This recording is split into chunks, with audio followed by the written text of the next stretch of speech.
Stokes ಲಾ. Stokes ಲಾದ ಬಗ್ಗೆ ನಾವು ತಿಳಿದುಕೊಳ್ಳೋಣ.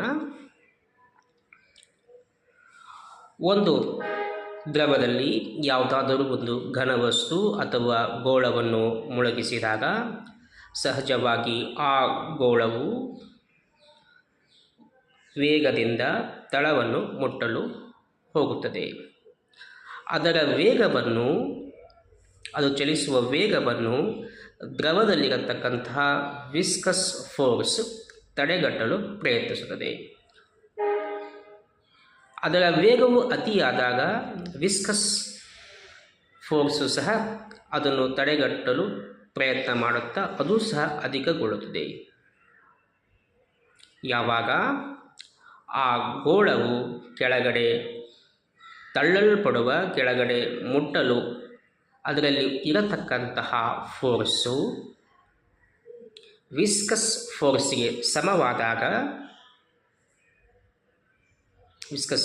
ಸಮವಾದಾಗ ಅದರ ವೇಗವು ಒಂದು ಅಂತಿಮ ಹಂತವನ್ನು ಮುಟ್ಟುತ್ತದೆ. ಈ ಅಂತಿಮ ಹಂತದ ನಂತರ ಅದರ ವೇಗದಲ್ಲಿ ಯಾವುದೇ ಥರದ ಬದಲಾವಣೆಯು ಕಂಡು ಬರುವುದಿಲ್ಲ. ಅದು ಒಂದು ಯೂನಿಫಾರ್ಮ್ ವೆಲಾಸಿಟಿಯ ಮುಖಾಂತರ ದ್ರವದಲ್ಲಿ ಚಲಿಸಲು ಪ್ರಾರಂಭಿಸುತ್ತದೆ. ಈ ಅಂತಿಮವಾದಂತಹ ವೇಗವನ್ನು ಟರ್ಮಿನಲ್ ವೆಲಾಸಿಟಿ ಎಂದು ಕರೆಯುತ್ತಾರೆ. ಆ ಬಾಡಿ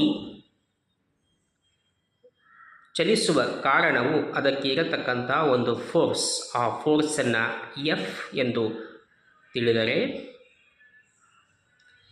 ಹಾಗೂ ಏಟಾವನ್ನು ನಾವು ವಿಸ್ಕಸ್ ಫೋರ್ಸ್ ಎಂದು ತಿಳಿದು ಆ ಸ್ಪೇಯರದ ರೇಡಿಯಸ್ ಆರ್ ಎಂದರೆ ಹಾಗೂ ವಿ ಟಿ ಎನ್ನತಕ್ಕಂಥದ್ದು ಟರ್ಮಿನಲ್ ವೆಲಾಸಿಟಿ ಎಂದು ತಿಳಿದುಕೊಂಡರೆ ಆ ಬಾಡಿಯು ಉತ್ಪನ್ನ ಮಾಡತಕ್ಕಂಥ ಫೋರ್ಸು ಎಫ್ ಯಾವಾಗಲೂ 6π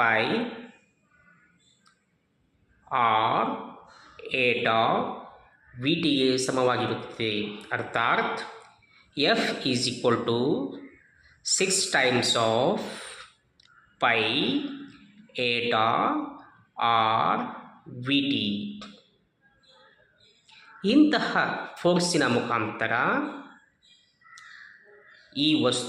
ಈ ಘನವಸ್ತು ದ್ರವದಲ್ಲಿ ತಳದ ಕೆಳಗಡೆ ಚಲಿಸುತ್ತದೆ. ಇದರ